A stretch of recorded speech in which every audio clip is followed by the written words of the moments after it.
Buenas noches, bienvenidos a Las Luces de la Ciudad, aquí en 7 Televisión, como cada jueves. Hoy tendremos tertulia, en esta ocasión con Francisco Javier Paniagua y Laura Teruel, ambos periodistas, comentaristas y también profesores en la Facultad de Periodismo.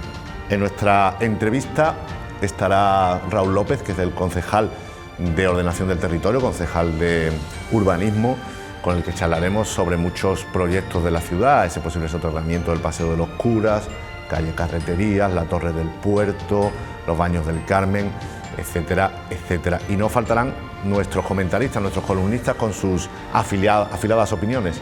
En este caso son Fernando del Valle, director de ABC de Andalucía, y Curro Troya con su Ar de Troya. Pero antes de nada, sin más preámbulo ya, nuestro punto.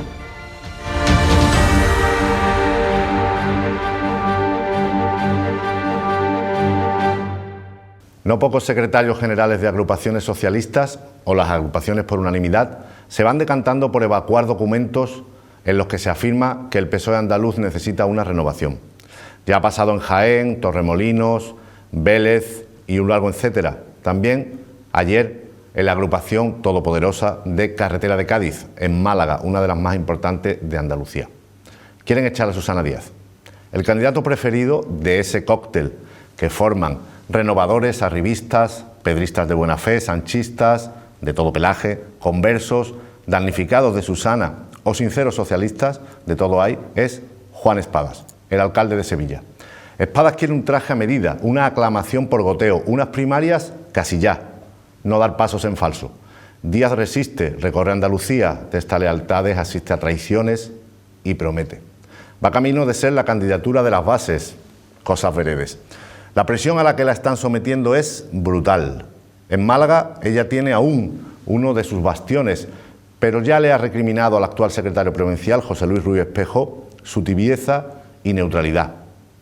Y parece tener otra preferida ya para la Secretaría Provincial, si continúa dominando Susana Díaz el PSOE andaluz. El portavoz municipal, Daniel Pérez, por su parte, que se paseó con Susana Díaz y también con Juan Espadas en esta Semana Santa, asiste a cómo cambia el viento y ve cómo figuras de su grupo municipal se pasan sin ambajes al espadismo. Él mantiene un difícil equilibrio. No es fácil decantarse. Una tiene todavía bastante poder orgánico en Andalucía y lo invistió candidato en cierto modo, brindándole mucho apoyo.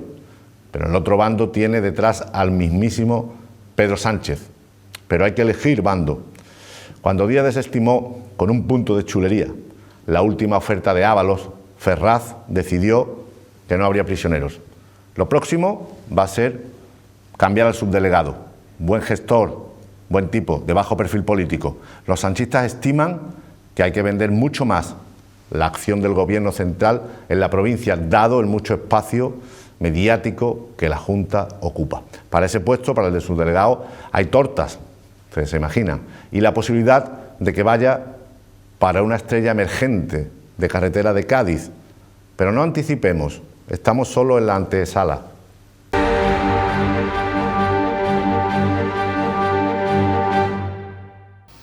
Bueno, pues ya estamos, sin más preámbulos, en nuestra tertulia aquí en Las Luces de la Ciudad, en 7 Televisión. Como les comentaba en la introducción, hoy nos acompañan dos compañeros, dos queridos periodistas y además profesores de la Facultad de Periodismo de Málaga.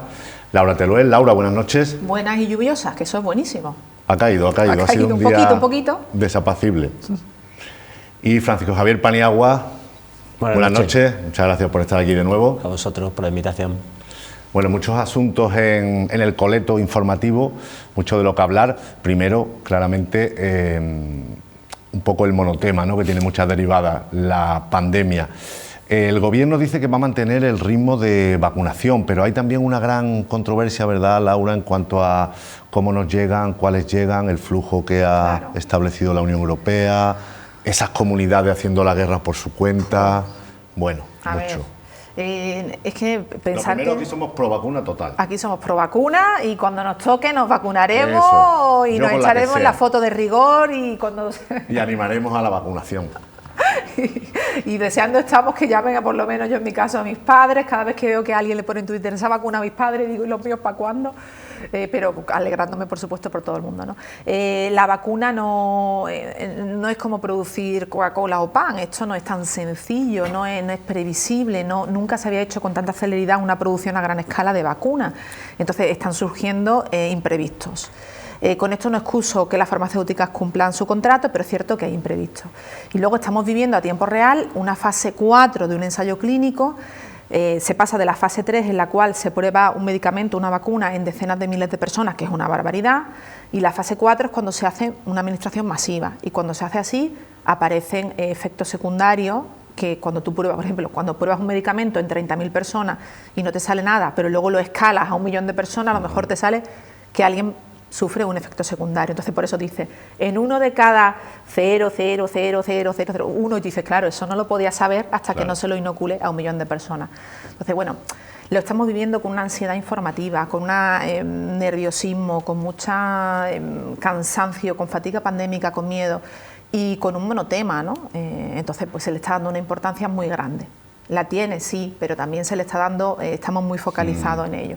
Entonces, a los retrasos de producción, viendo la meta ahí en el horizonte, se le suma que cada vez que una vacuna se retrasa o cada vez que se haya cierta posible efecto secundario, nos entra miedo, más lejos vemos la meta. Entonces, claro, informativamente esto es un bucle perfecto de ansiedad informativa. Además, Francis, que el presidente nos ha puesto ya un poco esa luz, nos la ha hecho ver, dice que el final del túnel está a finales de verano, cuando estaría el 70% de la población vacunada, ¿verdad? Además, se cruzan al fin las dos curvas, quiero decir, ya creo que esta semana va a haber el mismo número de vacunados, que ya todos conocemos a alguien vacunado, ya esto va tomando cierto ritmo, ¿no? Ya todos conocemos gente, pues va a haber más vacunados que contagiados, o que nuevos contagios por lo menos, ¿no? En fin, es un dato.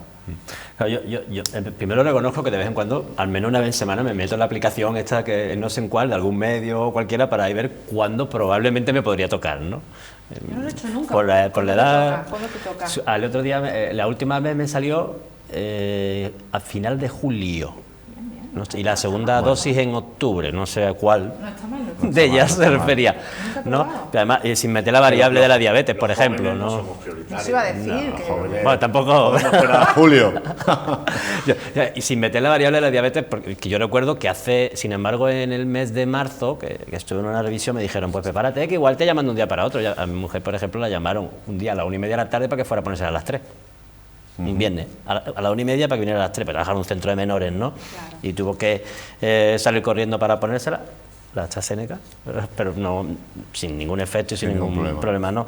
Yo primero quería empezar, yo creo que se está intentando de muchas maneras. Antes hablábamos de la foto de rigor, ¿no, Laura? De contarlo, que es verdad que cada vez conocemos a gente más en nuestro entorno cercano, pero creo que en todos los ámbitos, y hay que empezar por el más responsable, por el ámbito político, ha faltado mucha pedagogía a la hora de contar bien y apoyarse más en la ciencia, a la hora de contar qué es un efecto secundario, qué probabilidades hay en cuanto a efectos secundarios, ¿no? Laura lo explicaba muy bien cuando hablaba del 0,0000. En los últimos 2-3 días hemos visto a algunos científicos resumirlo muy bien. Es que el porcentaje, si coge el COVID de un trombo, por ejemplo, es muchísimo mayor que el riesgo de una vacuna, ¿no? Leía hace un rato... Más posibilidades de que te toque la lotería. Claro, o sea, es evidente, ¿no? Y luego, además, sí que hemos visto de otros países y de otros lugares los efectos donde ya la vacunación sí ocupa un alto porcentaje de la población. Veíamos hace tiempo Israel, ¿no? Si no mal no recuerdo, cómo ya se van viendo los efectos. Aquí creo que fue el lunes pasado, el lunes de la semana anterior, no de esta, donde empezamos a ver datos, efectos en mayores, de menos contagios, reducción y demás. Pero sin embargo es verdad que al final lo que se cuela en la ventana, en los medios, en la tertulia, en la calle, en todos lados, son los efectos secundarios, quizás por precaución o por miedo, ¿no?, que se está creando, ¿no? Pero claro, es que aquí no ha habido diferido, es que las pruebas reales se están haciendo ahora, donde las casuísticas que no se trataron en las primeras fases de elaboración de las diferentes vacunas, bueno, es que hay casuísticas que eran imposibles de ver. ¿Qué medicamento no tiene? Y ese otro ejercicio que se ha hecho y ha pasado desapercibido. ¿Qué medicamentos no tienen efectos secundarios? Cualquiera, a lo mejor no de tanto probemos a leer riesgo, los prospectos, ¿no? Probemos a leer los prospectos de cualquier medicamento que te advierten y no nos lo tomamos, cosas ¿no? tremendas, La píldora como por si las anticonceptiva, remotas. que la toman muchas mujeres, tiene más posibilidades de desencadenar una trombosis que... Pero claro, entre que es una cosa que solo se toman las mujeres y que no todas, pues parece que había pasado desapercibido. Claro. Y luego hay una cosa, claro, es verdad que cada vez que vemos que hay cualquier retraso, todos ahora nos vamos a pensar en aquello de la programación, ¿no? De cumplir el calendario. Y es verdad que desde las instituciones gubernamentales nos insisten que vamos a cumplirlo. Ayer, sin ir más lejos, no sé si casualidad o no casualidad, ¿no? Cuando se paraliza la de Johnson, seguimos con el debate de AstraZeneca, Pfizer aumenta la producción. 50 millones de dosis. Hay un debate ahí también importante que la gente empieza a pensar también y a preguntarse por qué no se han tomado decisiones con las patentes, otro tipo de iniciativas. La ciencia ha ido muy rápida, en un año ha desarrollado una vacuna, pasa que nuestra impaciencia es lógica. También es verdad que si los gigantes de la farmacéutica se tienen que forrar, pues mire, es que para eso está también el dinero y los impuestos, ¿no? Para algo de máxima urgencia como es casi no extinguirnos, vaya. Mira, lo que es la historia, José María, yo explicaba en clase el otro día que no hay una pandemia reciente comparable, pero que sí ha habido conatos, y una de ellas fue la gripe A hace apenas una década. Claro, pasó en verano, se acotó muy bien en origen, comunicativamente no tuvo nada que ver con esta, fue muy diferente, pero hubo varias similitudes, y una fue que la solución se vio rápido, que eran las vacunas. Entonces España hizo un acopio de vacunas y luego fue muy criticada por haber comprado vacunas. Entonces digo, fijaros ahora cómo entendemos el valor de las vacunas, ¿no? Porque creo que con las 50 millones de dosis de Pfizer y las últimas, Europa iba a tener 1.800 millones de vacunas, o sea, una atrocidad.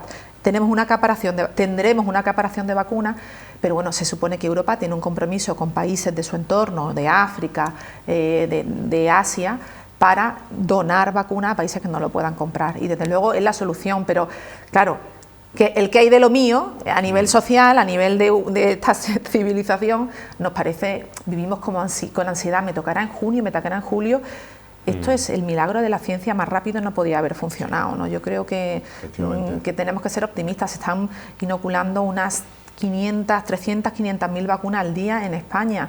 El ritmo de vacunación al principio fue lento, pero ciertamente ya no es lento. Que queramos que nos toque antes, hombre, todos queremos, bueno, la mayoría, pero el ritmo ha cogido velocidad. El presidente Moreno Bonilla, en una de sus primeras declaraciones a principio de año, cuando solo estaban los sanitarios vacunados, claro, el ritmo era muy lento y él dijo, yo sinceramente creo que a verano llegaremos con un 50%. Pero ahora está muy optimista. Entonces ahora ya dice el 70%. Lo viste ayer, ¿no? Que él ya veía la luz al final del túnel.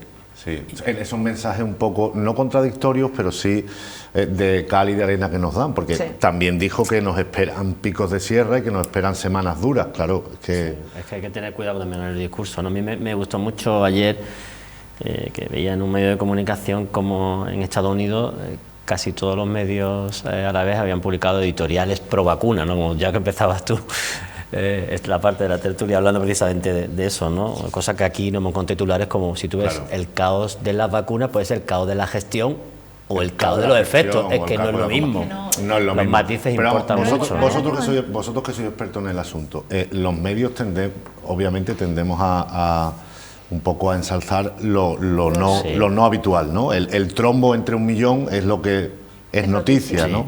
Pero también es verdad que podríamos hacer un ejercicio de autocrítica, de no dar demasiado pábulo o voz a determinados, no noticias, sino a determinados discursos, ¿no? Bueno, claro. Anticientíficos, más que... Bueno, eso había está claro, ¿no? un tuit que me hizo mucha gracia, que por la entrevista de Miguel Bosé, que no puedo obviarla, un personaje no venido a menos, o sea, que ha tocado fondo en todos los sentidos éticos y científicos, y decían, ¿tiene sentido darle voz a los negacionistas en televisión? Y la respuesta era, el mismo tuit decía, dejaba unos espacios, respuesta, no.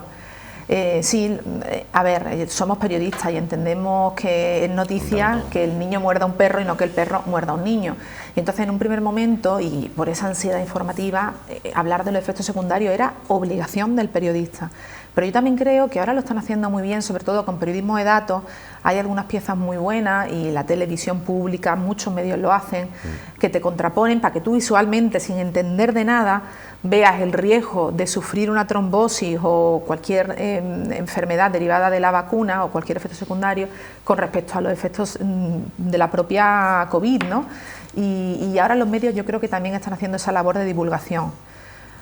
Que por supuesto no es lo mismo lo que se cuente en un informativo, en una sección especializada en ciencia, que lo que salga en los magazines de por la tarde, en el que va pues un iluminado a contar que él se puso coronavirus y vaya usted a saber lo que le pasó. Pues no. ¿Cuál es el problema? Pues que mucha gente ve más ese programa, no quiero dar nombre, ese programa que nos quiere salvar la sobremesa o de levantarnos por la mañana con ahínco, con ese tipo de contenido sensacionalista, que la gente que abre un periódico, que yo animo por supuesto a todo el mundo a ver periódico, prensa en serie, informativo, que ahí yo creo que sí se está haciendo una labor, o sea, incuestionable. Francis.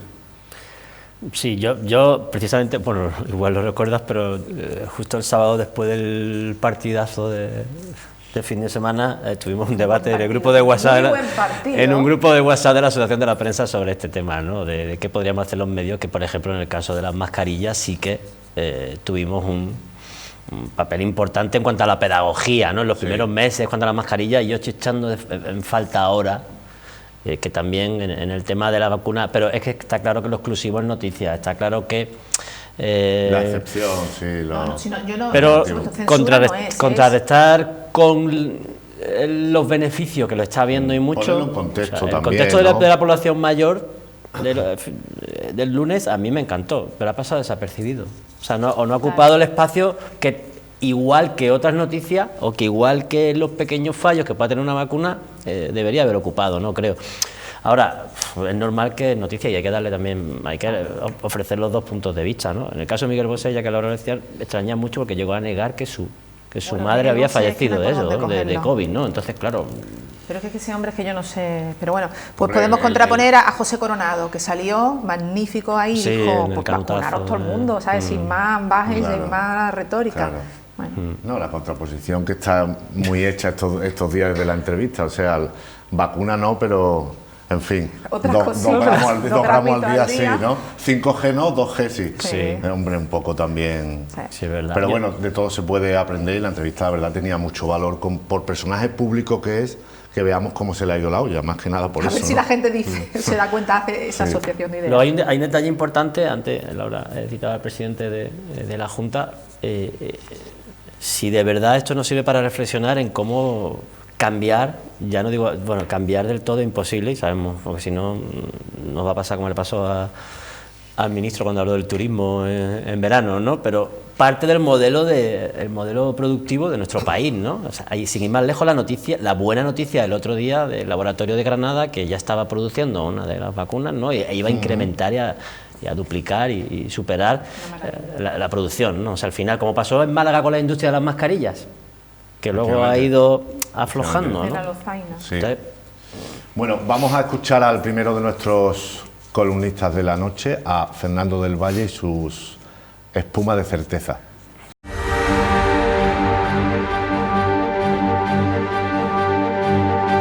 Muchas felicidades. ¿Cómo que por qué?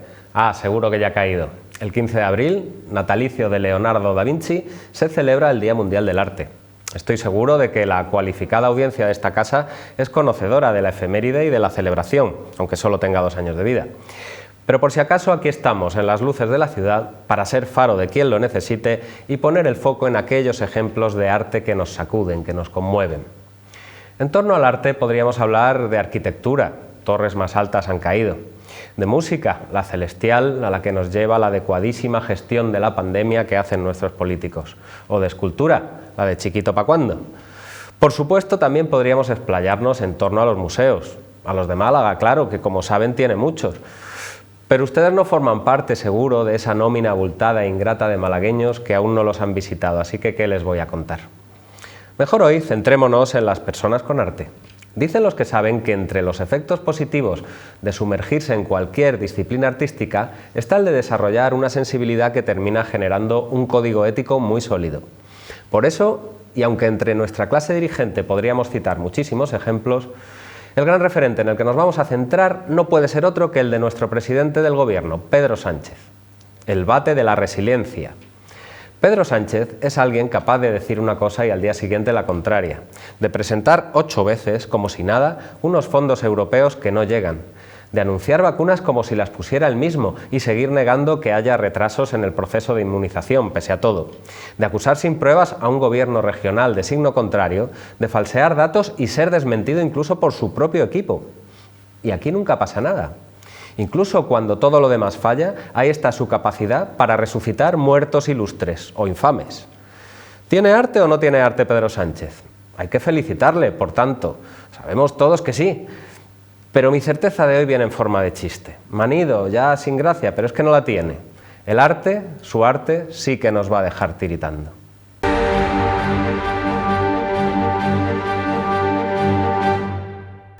Bueno, Laura, ¿tiene mucho arte o no tiene mucho arte Pedro Sánchez?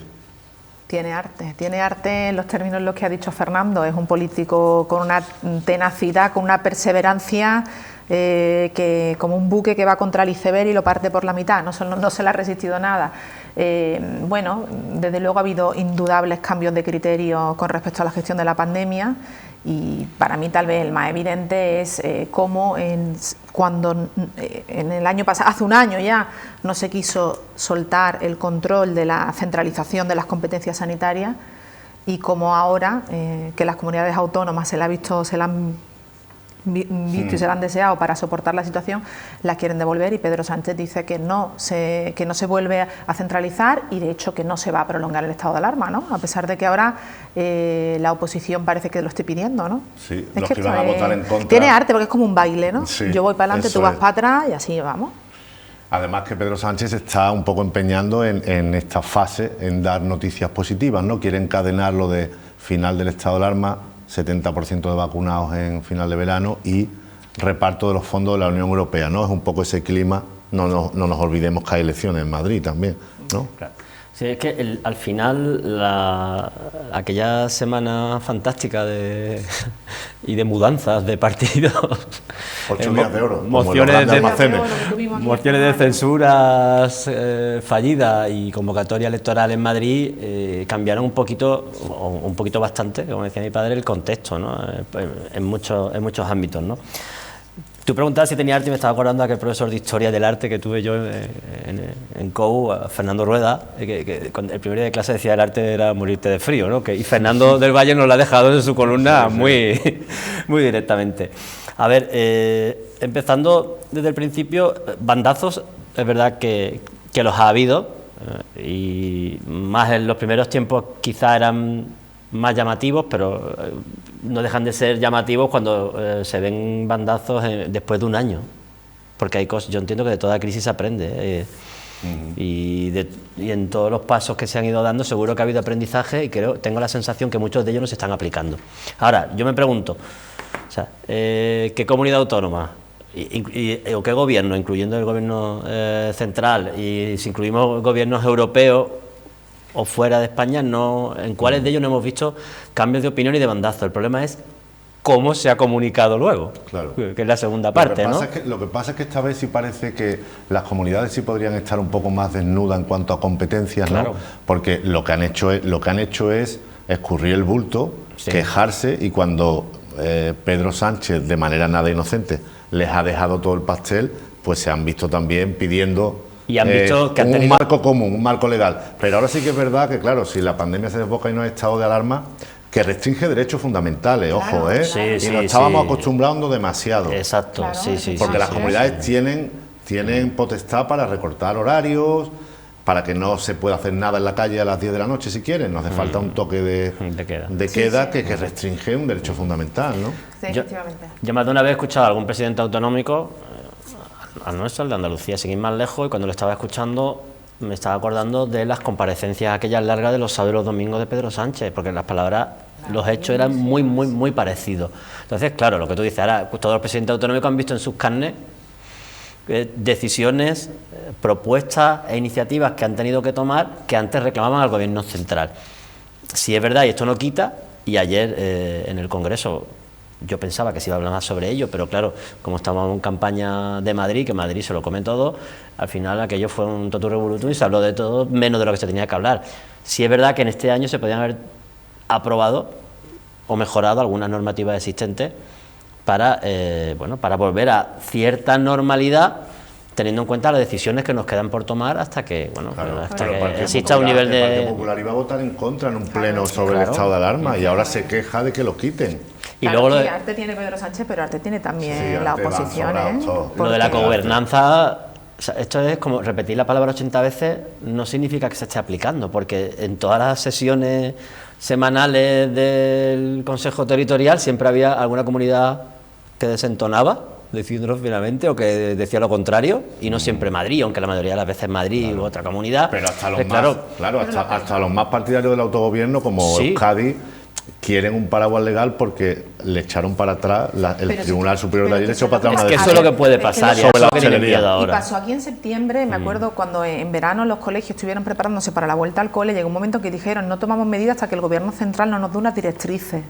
Claro, que a mí me sorprendía porque las transferencias las competencias educativas están transferidas y la Junta había pedido insistentemente independencia para aplicar sus competencias.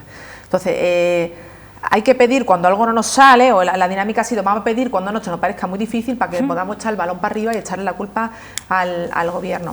Como tú has dicho, a mí me parece importante, la política para controlar la pandemia ha implicado poner en suspenso derechos fundamentales de movilidad, de libertad de manifestación, derechos esenciales que se han podido regular y se han podido limitar con el paraguas del estado de alarma. Pero lo cierto es que con los datos que existen tiene que haber alguna forma de retomar ciertas libertades y hacerlo compatible con la salud, porque no podemos como ciudadanía tampoco adocenarnos de esa manera y aguantar de manera indefinida una restricción de movilidad. Eso tiene que estar sustentado. Es igual que lo de que salió la patada en la puerta, que a mí me recuerda al paso doble aquel del carnaval, ¿no? de Corcuera, de la patada en la puerta del año 95. No está justificado que entren en tu casa sin orden judicial de ninguna de las maneras, ni por coronavirus ni por nada. Entonces, como ciudadanía tampoco tenemos que admitir un recorte de derechos por la pandemia con cualquier excusa. Entonces yo creo que tenía que haberse regulado. Tenían que regular una manera de suspender los derechos fundamentales. Mire usted, en la situación que estamos en España lo veo muy difícil.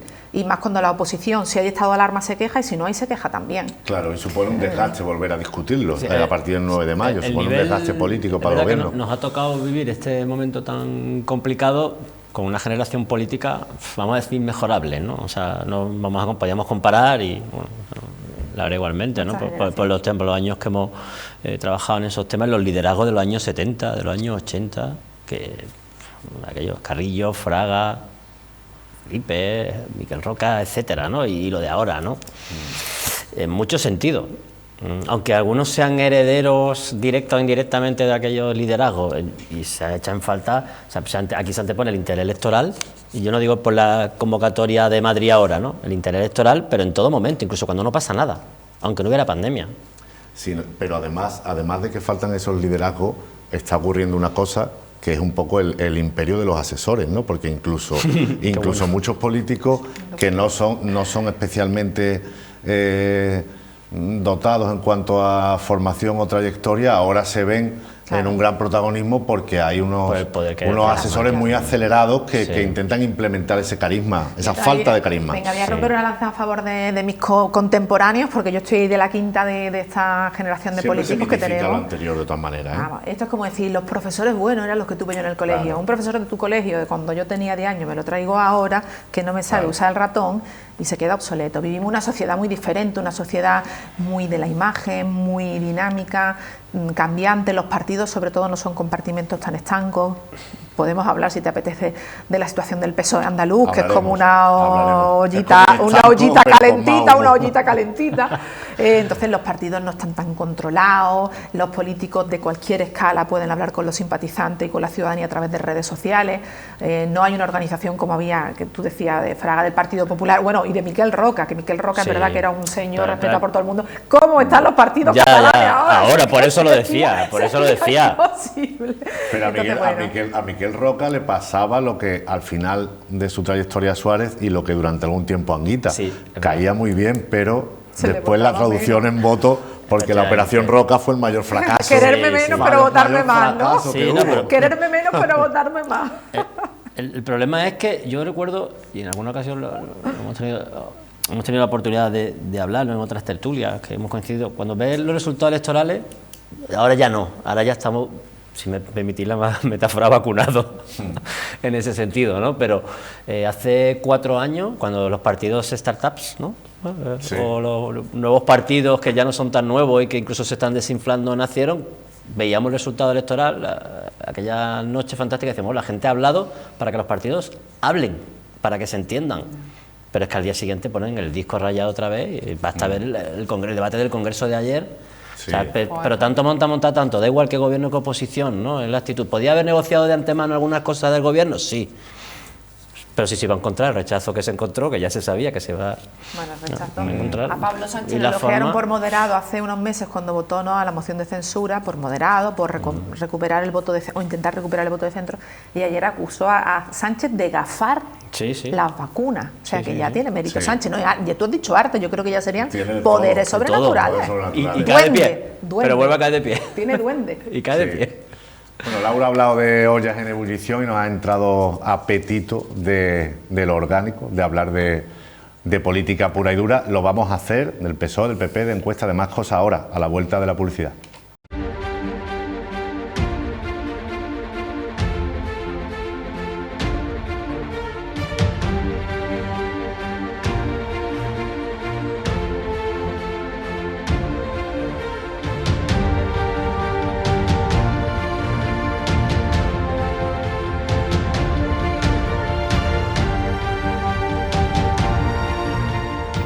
Retomamos ya nuestra tertulia con Francis Paniagua y Laura Teruel. Vamos a meternos directamente en la política, en el panorama andaluz, para comenzar.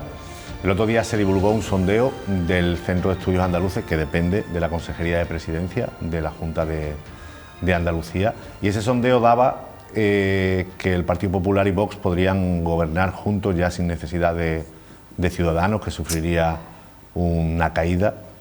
Y al Partido Popular, al PSOE le daba un 23,5% de intención de voto, que es una bajada, y la subida del PP era de un 7%. En resumidas cuentas, que tendrían posibilidades PP y Vox de formar un gobierno conjunto, y Ciudadanos, aunque se haga escaños, ni siquiera es relevante o sería para inclinar la balanza hacia la izquierda, ¿no?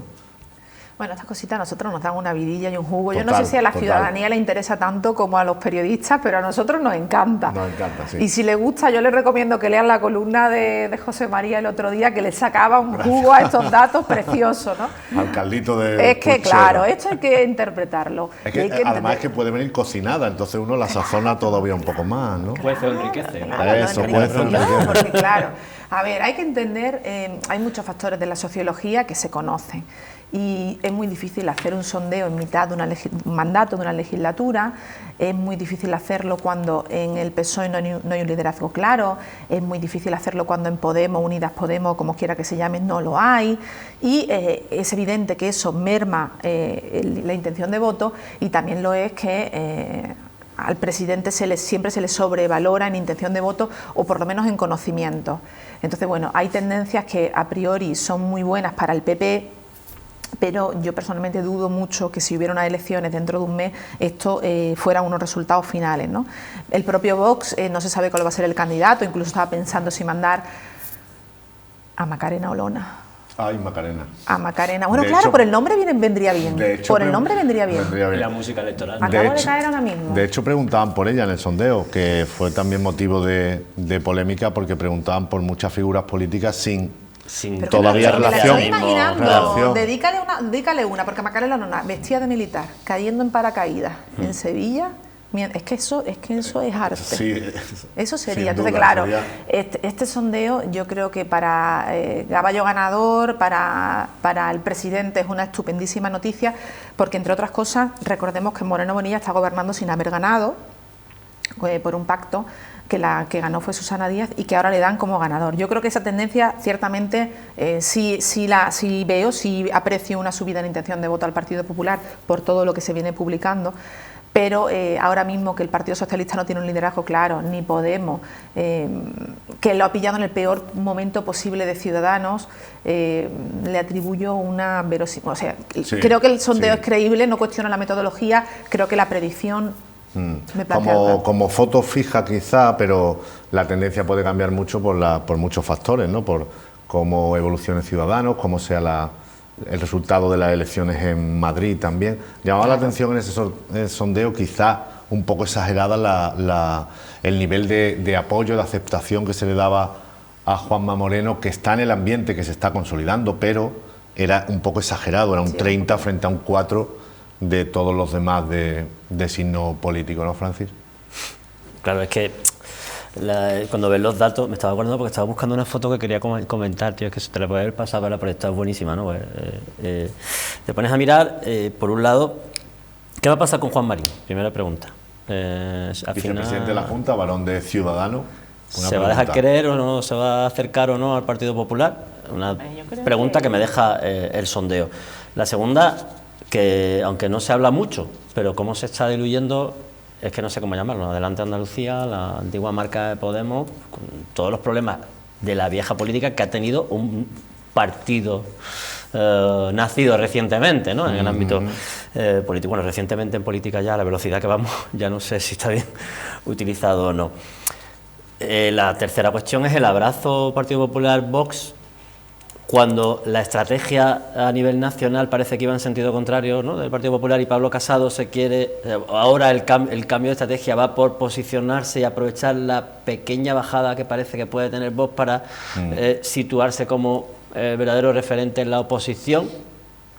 Y bueno, sin entrar en la relación PP-Ciudadano, que en cada comunidad existen diferencias, en cada comunidad autónoma o en cada territorio, incluso en algunas provincias existen diferencias en esa relación, aunque sin embargo Arrimadas había manifestado, bueno, deja caer que seguirá apoyando al Partido Popular en muchas cosas.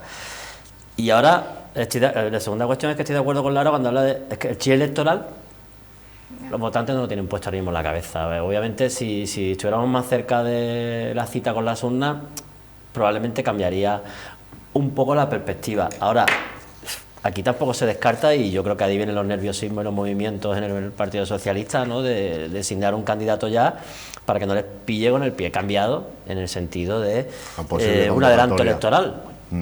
Además, Susana Díaz tiene experiencia porque, o el PSOE tiene experiencia porque recuerdo cuando gobernaba en coalición con Izquierda Unida, cómo esa legislatura se precipitó el fin de golpe, porque Izquierda Unida pidió someter los presupuestos andaluces a votación de su militancia, y Susana Díaz cortó y adelantó las elecciones, que fue cuando se vio obligada a gobernar con el apoyo externo de Ciudadanos a partir de 2015, cuando es evidente que podía haber gestionado un poquito mejor el desacuerdo con Izquierda Unida. O sea, que no me extrañaría que el PP, emocionado, subido en la ola de las encuestas, forzara esa ruptura del acuerdo con Ciudadanos, a pesar de que yo creo que es el gobierno más estable de coalición que hay, no sé si en España, pero desde luego es un gobierno de coalición. Yo siempre lo he dicho aquí, es tal la sintonía que yo creo que a la hora de votar le va a pasar factura a Ciudadanos, y esto lo decía antes de que Ciudadanos se metiera en los charcos que se ha metido, porque cuando haya elecciones nacionales la gente va a saber si votar a Pedro Sánchez o a Yolanda Díaz, porque han tenido una estrategia muy clara y muy confrontada, digo Yolanda Díaz o la que toque. Pero Moreno Bonilla o Juan Marín, es que ha habido un mimetismo, una paz, una sincronización que como equipo de gobierno ha sido bueno, como confrontación electoral le va a pasar factura. Entonces yo creo que sí, que Juan Marín se va a dejar querer. De hecho, el día de las mociones, de hecho, como el día de la noche cultural, ¿no? El día de las mociones se precipitaron a dar una rueda de prensa para explicar que le faltó besarse. rápidamente que aquí no había problema. Y que no habría trasvases, además, o sea, que no habría trasvases, claro. Lo que pasa es que el Partido Popular podría coger a Ciudadanos, si ganara las elecciones junto a Vox, podría coger a Ciudadanos como socio un poco disimulativo, pero ¿no? eso sería, los tres. Es que eso sería un culebrón, sería darle la patada a Ciudadanos para meter a Vox. Sí, un cambiar ataque de novia, celos de es como Marín. llevarte bien con tu exnovia saliendo con otra. Sí, hay que tener arte, nunca mejor dicho. Yo veo estas pasiones muy complicadas. No, pero Juan Mari, de todos modos, no es la primera vez que se ha movido. No. O sea que... Bueno, vamos a ver qué opina Curro Troya. ¿Arde Troya?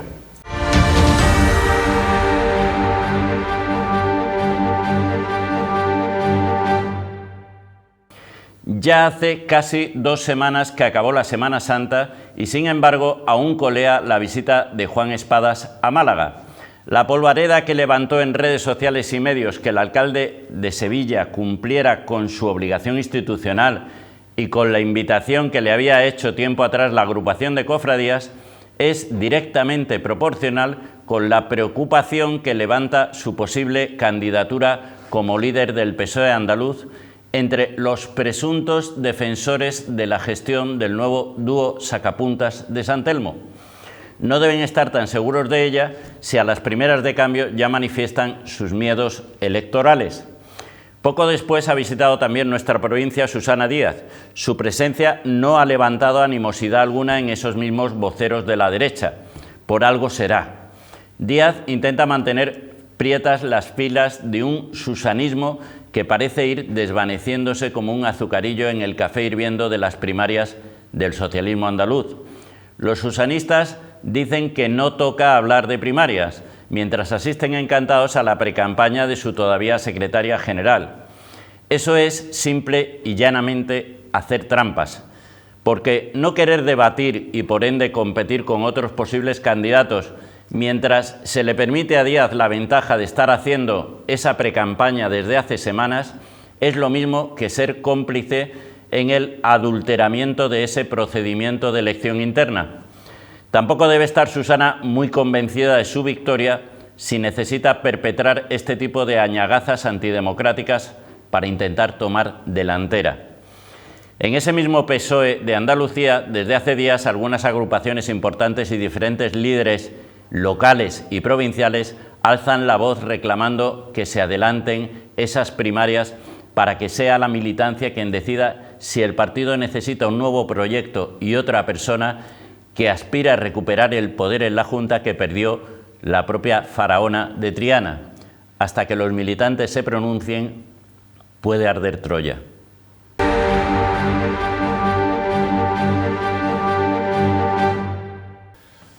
Añagazas, si es que hay que querer a alguien que emplea el término añagazas, es que eso, muy fan de añagazas.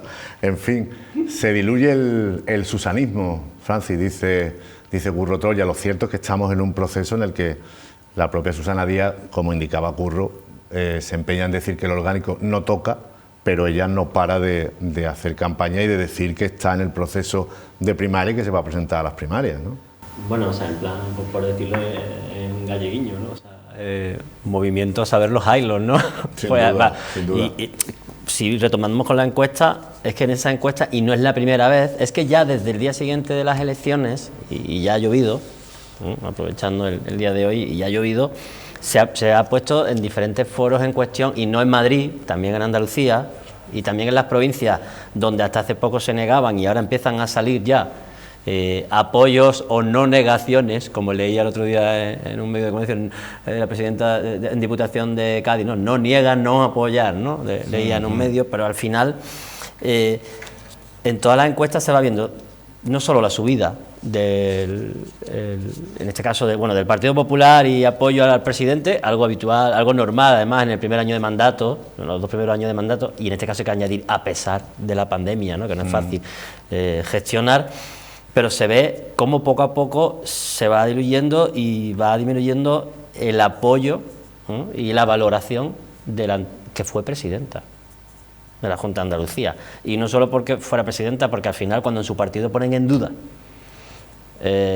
su liderazgo, y se ha puesto en muchos casos, al final tarde o temprano acaba reflejándose en las encuestas, ¿no? Y la encuesta no es la excusa que están utilizando el grupo crítico, les viene bien, pero no es la excusa, o sea, ya venía de hace tiempo ese movimiento. Aquí el problema está Antes hablábamos de Pedro Sánchez, ¿no? O sea, de si la gestión de la pandemia ha dado un pasito para adelante, dos para atrás y al revés, en el apoyo a Susana Díaz ha pasado lo mismo. Siendo cierto todo eso que dice, también es verdad que muchos antisusanistas o renovadores o pedristas, ¿no? Porque ahí también hay un cóctel, no hay solo un solo parecer, también están aprovechando ese contexto para, claro, tratar de acelerar el relevo de Susana Díaz, ¿no? Claro, pero el relevo es que...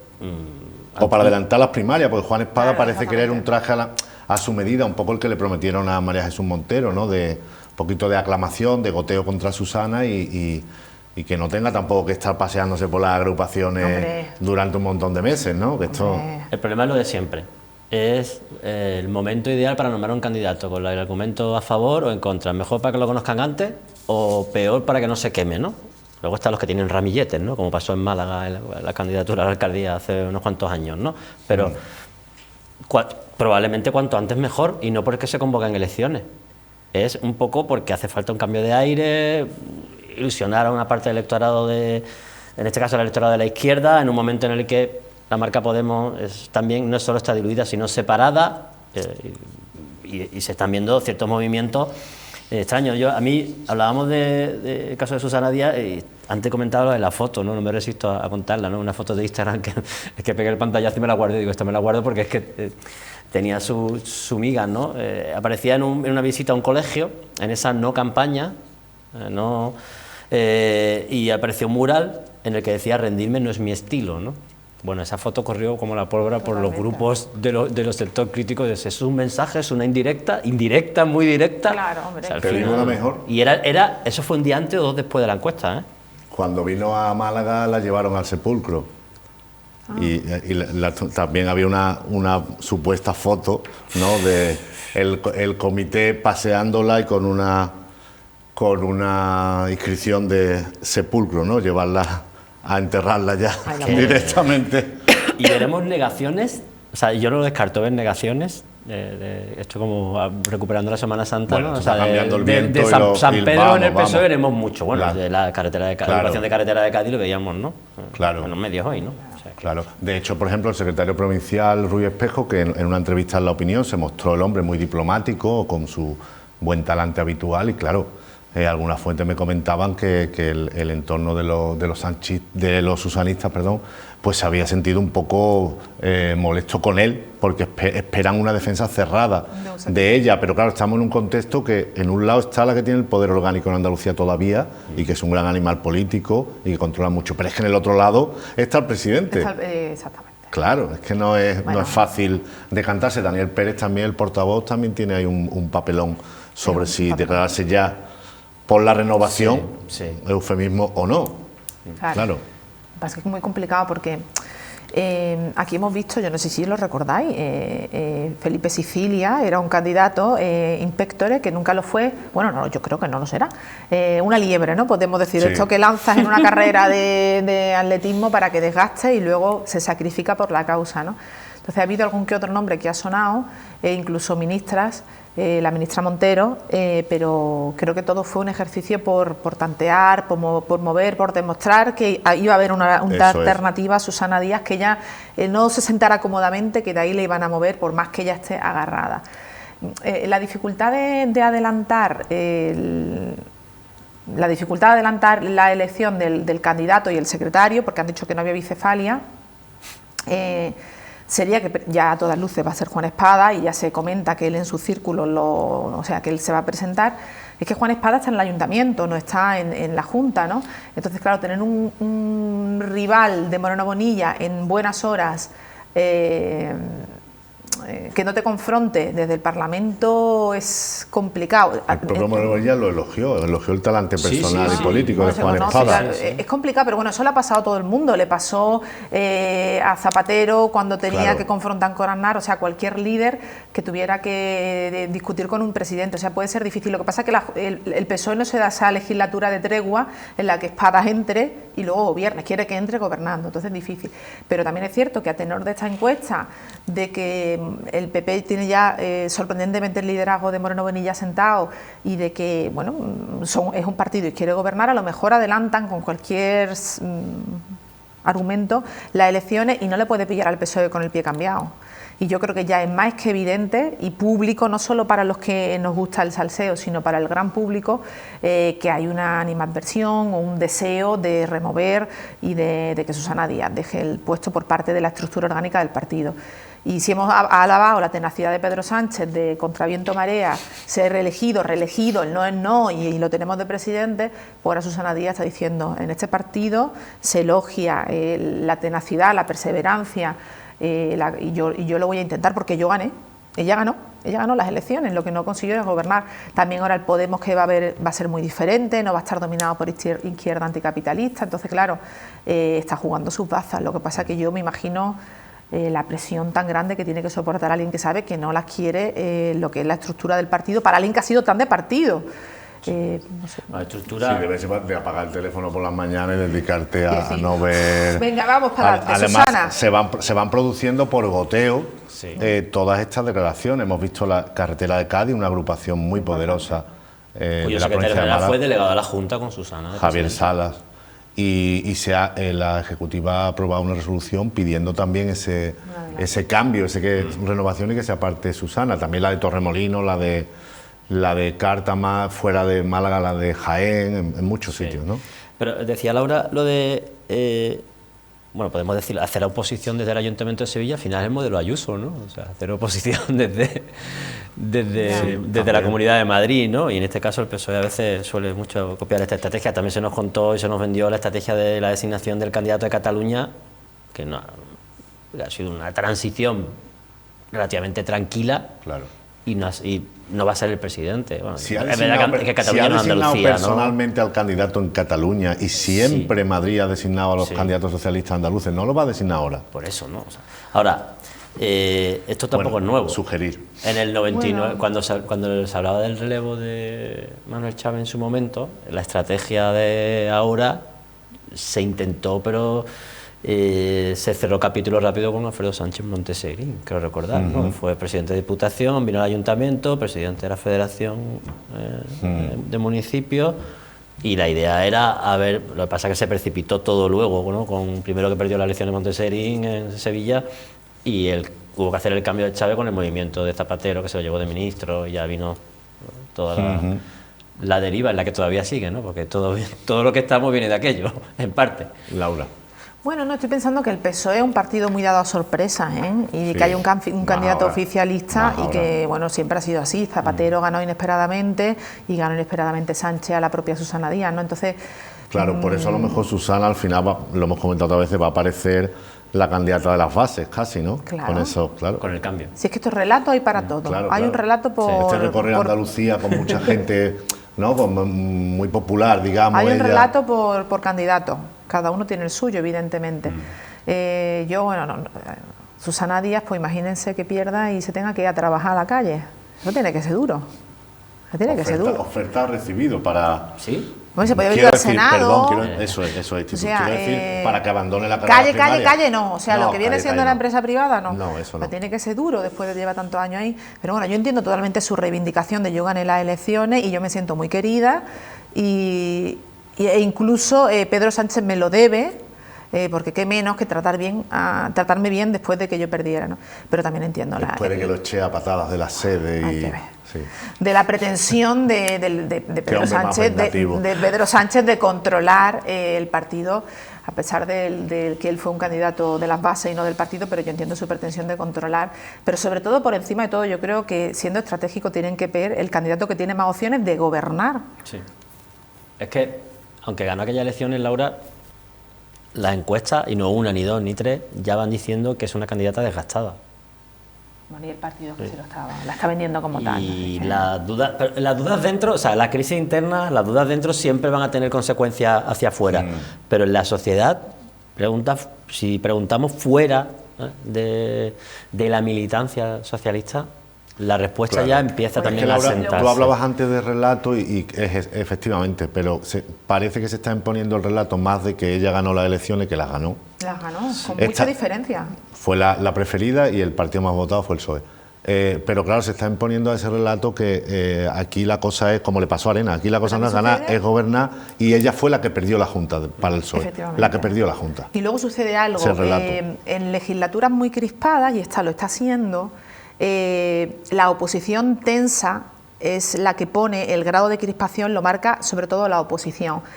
Y en la historia de España, cuando la oposición ha sido desempeñada por el Partido Popular, pasó en el 93-96, pasó en el 2004-2008, se ejerce un grado de oposición mucho más crispada que cuando en la oposición está el PSOE, por dinámicas internas de partido, por formas de ejercer la política y por formas de concebir el debate político.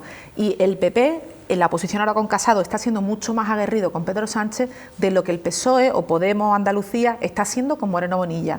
Y en un escenario como el actual, la oposición andaluza está muy desdibujada. Y aparte, por no decir Laura, que tardó un año en empezar a ejercer la oposición. Pero bueno, es que yo ahí soy comprensiva, porque plena pandemia, principios del año pasado, es que ni política ni oposición, no había tono, ¿no? Era un poco sobrevivir. Pero después, es verdad que la oposición andaluza, entre que Podemos ya no es ni sombra de lo que era, con su Teresa Rodríguez aguerrida y tal, la oposición andaluza está pasando muy desapercibida, porque no hacen ese tono de oposición tan duro. ¿Dónde están yendo a parar la encuesta los datos del Podemos dividido? No está el PSOE sabiendo liderar, y a lo mejor puede ser por la persona, claro, o por las políticas, por la actitud, por la gestión. La decisión de Teresa Rodríguez de Podemos creo que le podía atribuir 1 o 2 escaños, pero entre Podemos y Teresa Rodríguez no sé si mantenían el nivel actual de Adelante Andalucía, que es la coalición. ¿Qué me decís de eso? Es que yo ya digo, están tardando en pelearse, la izquierda desunida andaluza, que tenemos 1000 ejemplos, ¿no? Desde Luis Carlos Rejón, es que la izquierda no es capaz de unirse en Andalucía. Y Teresa Rodríguez y Susana Díaz eran el agua y el aceite, era incompatible. Cualquiera otra combinación de candidatas o candidatos facilitaría una coalición, un apoyo que entre ellas dos era inviable. Teresa Rodríguez no va a estar ni va a seguir porque... Incluso hubo una reunión, ¿no?, en la estación de Jerez, ¿no?, entre Podemos y Ciudadanos antes de la investidura para sondear posible apoyo. Apoyo a 3 bandas, ¿no? Bueno, compañeros, Laura Teruel, Francis Paniagua, periodistas, profesores de periodismo, muchas gracias. Buenas noches. Buenas noches. Os abandono y me voy a charlar con Raúl López, que es el concejal de Ordenación del Territorio, de Urbanismo, con el que hay muchos asuntos que comentar, muchos proyectos de la ciudad hasta ahora.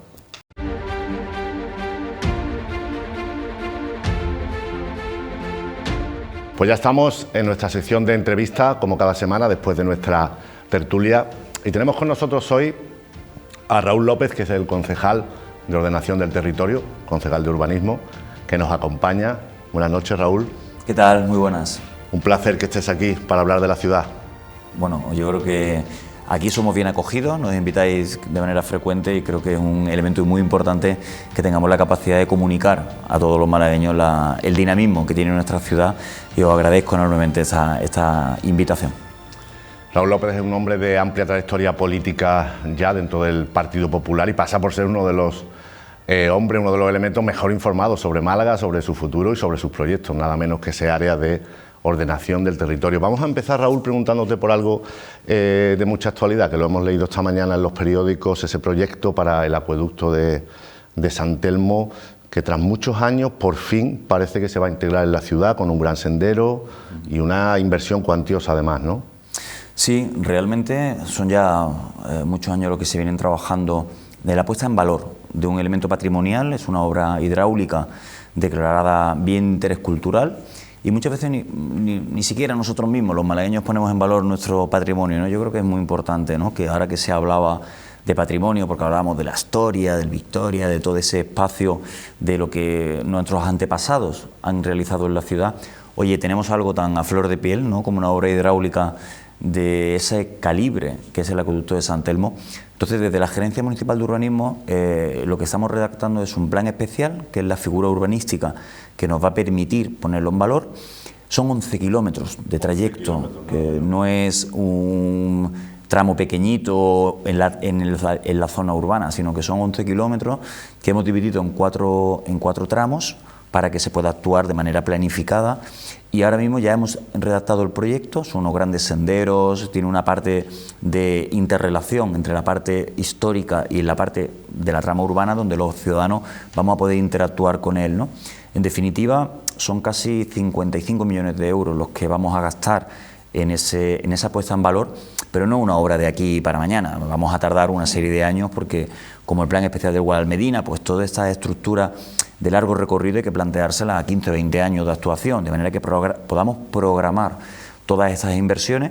Y finalmente, lo que hemos hecho es redactar el proyecto, realizar la evaluación ambiental que nos pedía la Junta de Andalucía y lo entregamos en octubre del año 20. Estamos en un tiempo razonable todavía para que la Junta se pronuncie y de manera que una vez que tengamos el informe haremos la aprobación inicial, la llevaremos a pleno.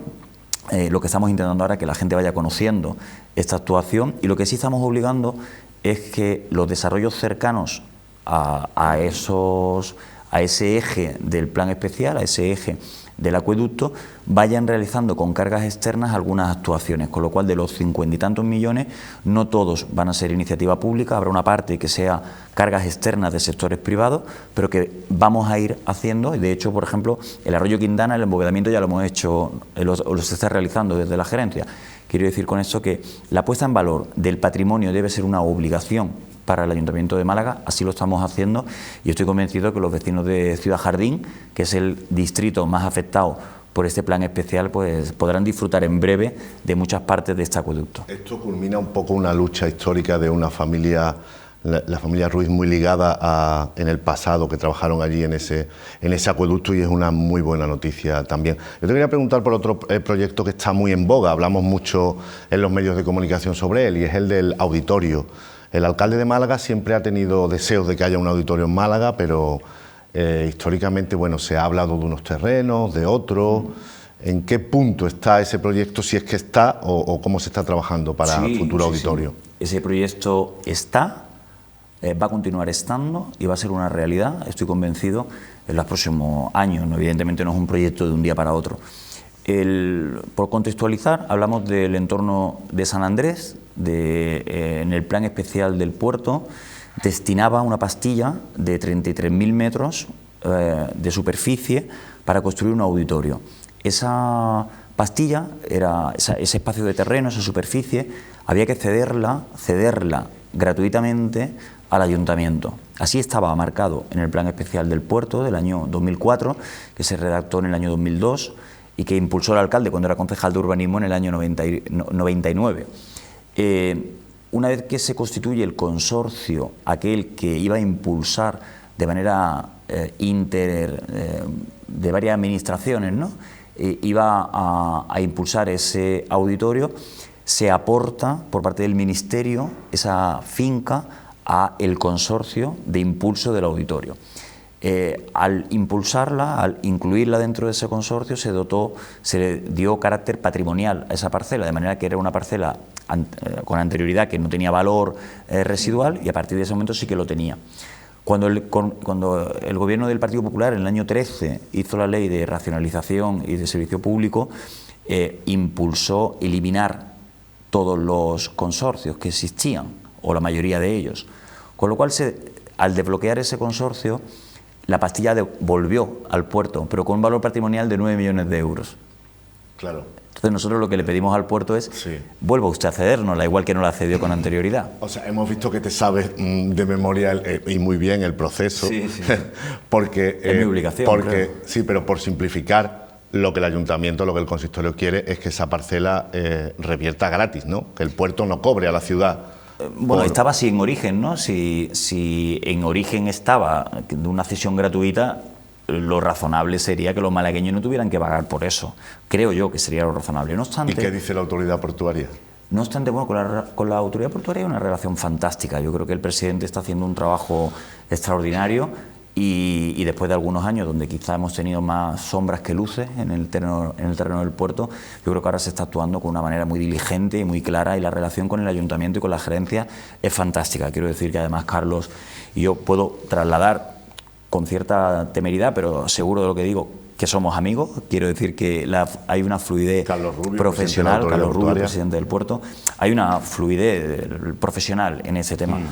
Y ambos defendemos un poco la parte de nuestra administración. El puerto pues quiere que la cesión sea lo menos gravosa para ellos posible y el ayuntamiento quiere que la cesión sea lo más beneficiosa para ellos, para nosotros posible. Pero son 9 millones de euros. Claro, pues yo creo que al final encontraremos un punto de equilibrio, ¿no? Y el ayuntamiento está dispuesto a hacer un gesto, porque yo creo que de este tipo de cosas se tienen que solucionar.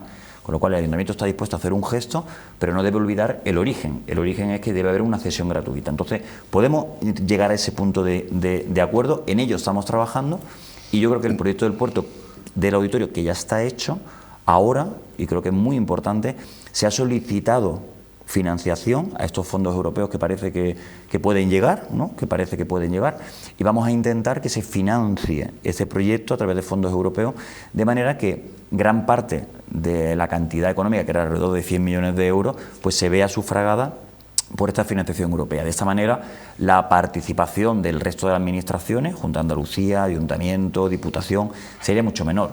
Así que sería razonable que Málaga tuviera un auditorio, y en nuestra capacidad de buscar recursos, yo creo donde encontraremos esa viabilidad. Pero un auditorio ambicioso, ¿no? No un pequeño recinto para que oigan cantar a 140 personas, ¿no? Sino un auditorio en condiciones, ¿no? Málaga necesita un auditorio que tenga cierta relevancia. No somos una ciudad que aspira a ser una ciudad más, somos una ciudad motor de Andalucía que aspira a ser referente en el sur de Europa. Cuando viene Google a Málaga y se instala en Málaga, cuando viene Amazon a Málaga y se instala, cuando acabamos de conocer que empresas de innovación tecnológica se van a instalar en Málaga, incluso agencias por parte de la Junta de Andalucía, nosotros no podemos aspirar a tener un auditorio que no dé la relevancia a la ciudad, con lo cual no importa tardar un año más, si tenemos que tardar un año más en impulsarlo, pero debemos impulsar el proyecto que se originó y que da capacidad para que miles de personas, para que haya grandes eventos y para que sea un referente en el sur de Europa. Seguramente cuando se vaya definiendo ese proyecto y veamos alguna maqueta habrá controversia, porque en Málaga somos muy dados a opinar sobre la arquitectura, los sitios, sí, una unanimidad total. Otro proyecto enclavado en el puerto del que se habla muchísimo es la futura torre, ¿no? Sí. El rascacielos, como lo llaman otros, que iría allí emplazado en el dique de Levante. Saben ustedes de sobra de que le hablamos mucha discusión, ¿no? Periodística, arquitectónica, política, manifiestos en contra, mucha gente a favor. Sí. Vosotros estáis claramente a favor, no te voy a pedir tu opinión, pero sí, ¿cuándo enviáis? Porque la última palabra la tiene el Consejo de Ministros, ¿no? Para la aprobación definitiva. Sí, bueno, yo en primer lugar me gustaría resaltar que estamos hablando de una edificación que tiene 113 metros de altura, ¿vale? Nos podríamos ir a muchas zonas de la ciudad que tienen más metros que esa altura. Con lo cual, una eclosión de torres va a haber además, ¿no? Sí, yo creo que Málaga ha erradicado la construcción de los años 60 y 70 de carretera de Cádiz, donde no había ni un centímetro de zona verde, y se ha propuesto conseguir o mantener esa edificabilidad, pero generando espacios verdes, por ejemplo, térmica, por ejemplo, Repsol, por ejemplo, Flex, Los Guindos, que son zonas donde, bueno, no había ni un banco, o sea, no había ninguna zona verde, y ahora va a haber, gracias a que hemos concentrado la edificabilidad. No es el caso de la Torre del Puerto. En este caso, en el dique de Levante, se decide hacer un elemento icónico de la ciudad. Nos podrá gustar más, nos podrá gustar menos, pero lo que se decide es construir un espacio hotelero de gran lujo, no un alquiler de habitaciones ni una venta de apartamentos, como también hemos oído por ahí, sino un edificio en altura, hotel de gran lujo. Y esto empieza en la época donde Paulino Plata es presidente de la autoridad portuaria. El PSOE estaba plenamente a favor al principio. El Partido Socialista es que impulsa esta iniciativa. De hecho, yo recuerdo unas declaraciones de quien hoy es portavoz del Partido Socialista en Málaga, pidiéndole al que era ministro en aquel momento, Íñigo de la Serna, por favor, acelere usted las autorizaciones para que se pueda hacer la modificación del plan del puerto. Con lo cual, no podemos hacer demagogia con este tema. Yo creo que aquí hay que ir todos a una. ¿Es bueno para Málaga? Pues si es bueno para Málaga tenemos que apoyarlos todos. No vale si mi partido gobierna lo apoya y si mi partido no gobierna no lo apoya. Eso yo creo que al final al Partido Socialista le pasará factura en las elecciones, porque la gente ya no sabe qué hacer. Si gobernamos votamos que sí, pero si no gobernamos votamos que no. Yo creo que la torre del puerto del hotel es un elemento, como en Barcelona, el Hotel Vela, y como en Sevilla, otro tipo de edificaciones que son características, que evidentemente deben generar controversia. Es que es natural, no todo el mundo puede pensar igual, con lo cual que exista una opinión diferenciada también existió cuando se fue a construir la Torre Eiffel en París, y hoy qué sería de París sin la Torre Eiffel, ¿no? Y entonces en aquellos momentos incluso hubo manifestaciones, ¿no? O en la propia calle Lario, donde también hubo manifestaciones. Yo creo que es razonable que haya diferencias de opinión. Creo que es incluso necesario porque nos ayudan a construir. De hecho, este edificio en altura ha bajado la altura gracias a las alegaciones, con lo cual yo creo que cuando todos remamos en la misma línea sumamos más. En este proyecto hemos sumado todos, ahora ya estamos pendientes únicamente de que el puerto entregue unas pequeñas subsanaciones que se hicieron con la aprobación provisional para llevar a cabo la aprobación definitiva. Nosotros como ayuntamiento hacemos la aprobación definitiva y va al Consejo de Ministros para que autorice su publicación. Quiere decir que el trámite de la aprobación corresponde al ayuntamiento, pero la publicación de esa aprobación corresponde al ok del Consejo de Ministros. ¿En ese Consejo de Ministros está Podemos? ¿Os llega alguna noticia de que se pudieran oponer o no? Realmente tengo toda la fe, la esperanza y me atrevería a decir que... ¿Tú te has entrevistado con alguna de las plataformas que están en contra? ¿Habéis intercambiado impresiones o no ha habido mucho diálogo? Nosotros intercambiamos impresiones con muchísima gente, con cualquiera que nos pida cita y que nos traslade una opinión diferenciada. Porque además de los argumentos que tú dabas, también hay otros de corte paisajístico, medioambiental, claro. Que también hay que tener en cuenta, ¿no? Y que rompe el paisaje, y hay mucha gente por eso que está en contra, sí. ¿No? Yo creo que todo suma y al final todo el mundo tiene su parte de razón. No pretendo imponer ninguna, pretendo simplemente trasladar. A nosotros a nivel urbanístico hemos tramitado la posibilidad de construir y a nivel urbanístico es posible construirlo, con lo cual hemos emitido todos los informes. Personalmente, desde el Ayuntamiento, como concejal de urbanismo, estoy a favor de ese tipo de iniciativas, teniendo en cuenta que tienen que tener una dimensión razonable, que tienen que tener un proyecto muy identificado con la ciudad. Y yo creo que construir un hotel de 5 estrellas de gran lujo en la zona portuaria, donde además el puerto va transformando su actividad de una actividad más industrial a una actividad más comercial, incluso más ciudadana, ¿no? De integración puerto-ciudad, yo creo que es un sitio idóneo para que se haga este tipo de edificaciones. Yo estoy convencido que el Consejo de Ministros tendrá que trasladar, en el caso de que no acepte esta iniciativa, el motivo también, porque tampoco se puede denegar sin un motivo, ¿no? Con lo cual habrá que argumentarlo, ¿no? No nos vamos mucho del entorno del puerto porque uno de los asuntos estrella que ha explicado el alcalde que quiere acometer en este mandato es una suerte de soterramiento del tráfico más o menos desde la Plaza de la Marina, ¿no? El Paseo de los Curas, Cánovas, todo el eje, incluso Paseo Marítimo, sí. Faraónico quizá, irreal, no sé yo, si eso, ¿tú confías en ese proyecto de verdad? ¿Crees que eso se puede llevar a cabo en una ciudad que ha afrontado las obras del metro, que sí. No van demasiado rápido, aunque van, pero tampoco es que vayan a una gran velocidad? La ciudad levantada durante años, ¿para qué? Para ganar con el coche 5 minutos, 10 minutos, aunque liberemos el espacio, la superficie, ¿no? Pero es una obra costosísima, ¿no? Sí.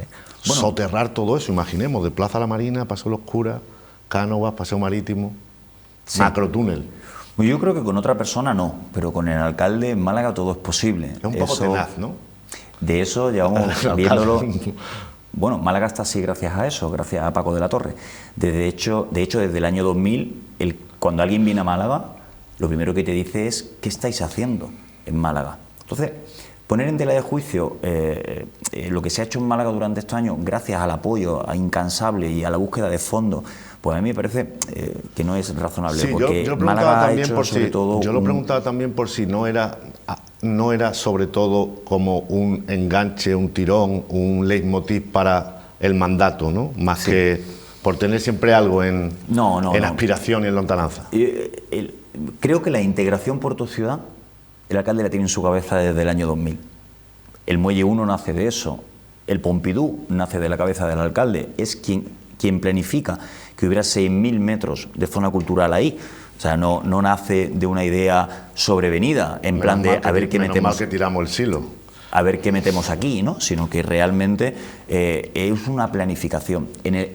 Cuando yo entré en el ayuntamiento en el año 2007, en aquel momento gobernaba el Partido Socialista en Andalucía, como los últimos 37, exceptuando estos dos, ¿no?, que llevamos. Y entonces Manuel Chávez era el presidente de la Junta. Me vas a preguntar por qué me remonto allí, ¿no? Bueno, pues en esa campaña electoral había una propuesta del Partido Popular que eran los 50 programas estrella. 50 programas estrella. Eran los 50 medidas que el alcalde había pactado con el presidente de la Junta para obtener financiación del Partido Socialista, entonces, por parte de la Junta de Andalucía, me refiero, ¿eh? Y yo leí con atención una de las medidas, era la cuarta, la quinta, no recuerdo bien, del programa estrella del Partido Popular en el año 2007. Soterramiento de Cánovas. Y dije, alcalde, ¿esto qué es? Pues mira, Raúl, lo que vamos a hacer es continuar con la integración puerto-ciudad. Y me he comprometido, y el presidente de la Junta me ha dicho que nos va a financiar el soterramiento de Cánovas y del Paseo de los Curas. Con esa actuación se hizo el paseo, el parque de la ciudad, con una altura determinada. Y se hizo el proyecto del Muelle 1 y 2 con una altura determinada. De hecho, Jerónimo Junqueras, cuando se hace el palmeral, se le pide que eleve el palmeral a que esté a la misma altura que el paseo. ¿Para qué? Para que el muelle Heredia esté un poquito más bajo, para que a la hora de soterrar y de igualar el parque con el muelle, con el palmeral, haya que hacer menos túnel debajo. Con lo cual, fíjate, si no es un leitmotiv de la campaña, que ya desde el año 2000 venía el alcalde hablando del soterramiento de Cánovas. Con lo cual yo creo que es necesario. Lo haremos en una fase, lo haremos en dos fases, pero que Málaga aspire a tener ese proyecto hecho, sobre todo con lo que se abre ahora, que es una suerte de colaboración público-privada, que es, oye, vamos a hacerlo de manera, ¿no?, que hay intercambiadores, se puede buscar financiación externa para que no sea el erario público el que pague todas estas actuaciones. Así que el proyecto urbanístico de soterramiento de Cánovas y del Muelle Heredia es un elemento imprescindible de Málaga que se acabará haciendo. Lo que no vamos a hacer es lo que dice el Partido Socialista, son chapuzas. Vamos a cortar una calle, vamos a hacer... Eso no se hace en Málaga. A lo mejor donde ellos gobiernan sí, pero donde nosotros gobernamos queremos lo mejor. El carril bici ese provisional ahí es un poco chapuza, ¿no? No funciona muy bien. ¿El carril bici de Paseo Marítimo? Sí, realmente el proyecto Prueba-error un poco, ¿no? Claro, el proyecto real, hemos pasado rápidamente al otro tema, sí. El proyecto real del Paseo Marítimo del carril bici de Antonio Machado, del Paseo Marítimo de Antonio Machado, consiste en alargar el Paseo Marítimo por el muro de Ribera. Lo que vamos a hacer es, desde el muro de Ribera hasta los chiringuitos que están en esa alineación, agrandar el paseo marítimo para tener un carril bici pues segregado de la zona peatonal. Ese proyecto evidentemente va a tardar más en hacerse. Entonces Movilidad nos había planteado hacer una solución temporal, que es acercarnos un poco al lineal de Palmeras y pintar ahí un carril bici para que por un lado transcurran las bicis y por otro lado transcurran los peatones sin que haya ese... También la Junta de Andalucía le compete todo esto de los carriles bici, ¿no? Impulsar esa... Sí. La verdad que en el año 15 yo era concejal de movilidad en aquella época y firmamos con quien era entonces consejera Elena Cortés, consejera de la Junta, en este caso de Izquierda Unida, un plan de carriles bici, donde el Ayuntamiento y la Junta se comprometían a hacer esa elaboración conjunta, ¿no? Nosotros elaboramos, pues ya hemos elaborado casi el 80 o el 90% de todos los carriles bici que en aquel convenio nos comprometíamos y la Junta ha elaborado concretamente cero, ni un metro. Entonces, ahora que el Partido Popular gobierna en Andalucía, le hemos pedido por favor recuperar esa actividad. Se han comprometido con nosotros en hacer ese carril y el carril tiene un carácter metropolitano para que lo pueda ejecutar la Junta, que a nosotros nos viene genial, porque no solo haremos Antonio Martín, sino que intentaremos llevárnoslo hasta el Rincón de la Victoria, que yo creo que es el sueño de muchos malagueños. Pues mira, estábamos hablando del puerto, del Paseo de los Curas, del Paseo Marítimo, seguimos avanzando y nos llegamos a los Baños del Carmen. Me encanta. Nos queda poco tiempo. A ver, ¿eso es un embrollo o ha sido un embrollo también jurídico, administrativo, técnico? difícil de entender, que se ha prolongado durante el tiempo. ¿En qué punto está eso? Había planteado un parque, ¿no? Una urbanización de la zona. Me genera mucho optimismo. A lo una mejor... zona que el malagueño le tiene una especie de cariño a esa decadencia ya de la zona, pero que no acabe en ruinosa, ¿no? Del todo. Bueno, me alejaría yo, ¿no?, del cariño a lo decadente en este caso, ¿no?, porque creo que es necesaria una pequeña regeneración. Nosotros a qué nos hemos comprometido?